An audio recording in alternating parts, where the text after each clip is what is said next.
May the words of my mouth and the meditation of my heart be to the greater honor and glory of God. Amen. First of all, let me beg you, please do not go home and sell all your possessions. That's not what Jesus is intending. But if those possessions are an impediment to faith in Jesus Christ, then yes, please go ahead. Sell what you must. When I was reading through the scriptures, a theme that came through was the theme of choices.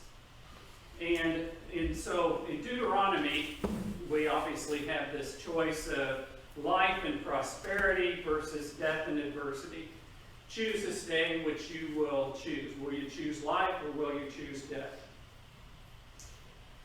Apologize to Diane, not telling her beforehand that it's pronounced Philemon and not Philemon. I should have looked it up. So, in Paul's letter to Philemon, so the backstory is that Paul has evangelized to this patron, Philemon, and he's got to know him and set up a church, and so then Paul goes off, and so then one of Philemon's slaves, Onesimus, escapes and takes off, and he's a runaway slave, and he goes and he finds Paul. And Paul happens to be in prison. Paul's in prison so many times, it's, for his persecution for being a Christian. But Onesimus comes to him, and he's a great big help to him.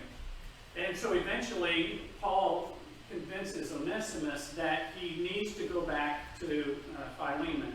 And he gives him this letter, this guilt trip letter, to give to Philemon, and saying to Philemon, Philemon, you have some choices here to make. One, the choice is whether or not you want to free Onesimus, which Paul wants him to do, or to punish him for what he's done, being a runaway slave. The other choice is that Paul really would like to get Onesimus back and to be a servant and a helper of Paul, or Philemon can keep him in his own service as a free Christian and so on. And then in our gospel reading today, Jesus is talking about whether or not to follow Jesus and weighing the cost of what it will cost to follow him, the adversity and so on. And this is what Jesus is offering.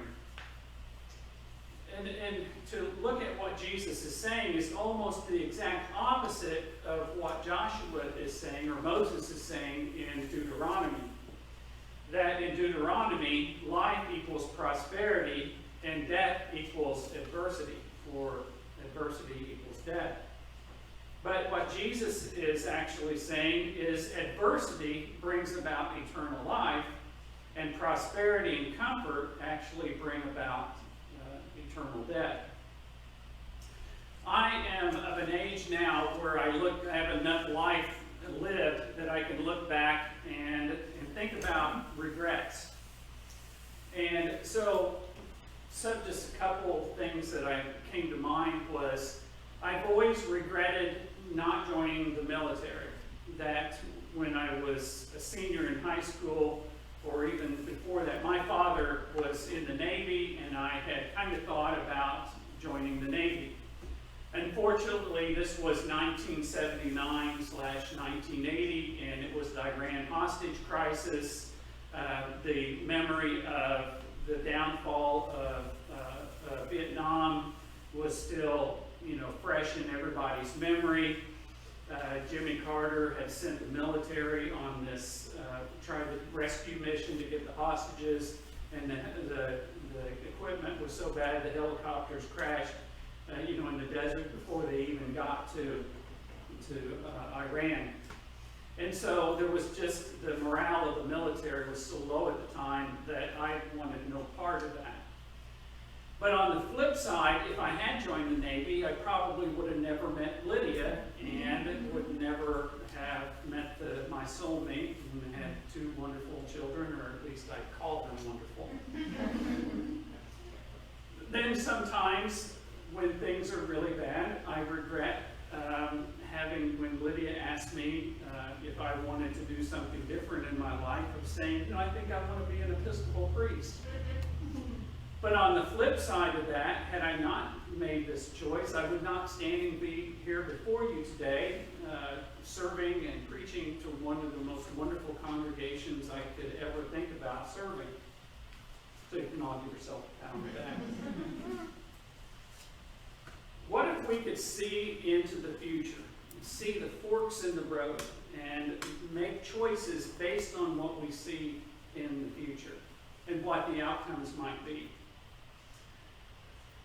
I'm sorry, I'm a movie buff, so a couple movies come to mind. Here recently, Lydia went to bed early and I was still wide awake, so I was channel surfing, and I came across this movie called Arrival. I think it was 2013. And so these 12 alien ships, they come and they park themselves in different parts of the globe. One's out in Montana. And they have this linguist lady, she knows all about languages, to come and try to figure out why these people are here. Well, they come to give, not that I'm going to totally spoil the whole thing for you, but if you ever want to watch it, there's your channel surfing late at night. But so these aliens have come to give us a gift, the gift of a unified language. And they have also the ability to see in the future. And they say, we're giving you this gift of this language because we see into the future that at some point we're going to need the help of the human race, and we need to have a common language between us. But also they gave her the gift of being able to see into the future. And what she sees is that she's single. She gets married. She has a child. This child ends up having this rare disease and ends up dying in young adulthood. So after the aliens, they work things out and stop World War between them. This woman, she does get married to this man that she sees in the future, and he asks her, do you want to have a child? And at that moment, she knows what's going to happen to that child. But she says, yes, I want to have that child. I want to have the experience, the life of that child. And so she had that choice, that fork in the road. She could have said, no, I don't want to deal with the pain of losing that child in the future. But she chose to have that relationship with that child, even for that period of time. The other movie that kind of comes to mind came out a while ago, called Wild, and it's based on a real life story of Cheryl Strayed, who walked the Pacific Rim, kind of like the Appalachian Trail over on the Pacific side. And it shows her relationship with her mother, and her mother had been married to this abusive guy. And at one point, Rick's played by Reese Witherspoon, and Cheryl and her mother are in the kitchen, and she's cooking up this meal for Cheryl, and she says, "Dude, don't you hate the fact that you married this guy and that you had this terrible relationship with him?" And she says, "No, because I got you out of the relationship." So you can see where sometimes the choices we make, while we regret, they have a flip side, a positive blessing that goes with them. But we can't see into the future. But what we can see and what we do know is what Jesus tells us and the promises that Jesus tells us. And Jesus tells us that if we do follow him, if we do follow him faithfully, if we live that Christ-like life, then we will have eternal life. We will have a place in his heavenly kingdom.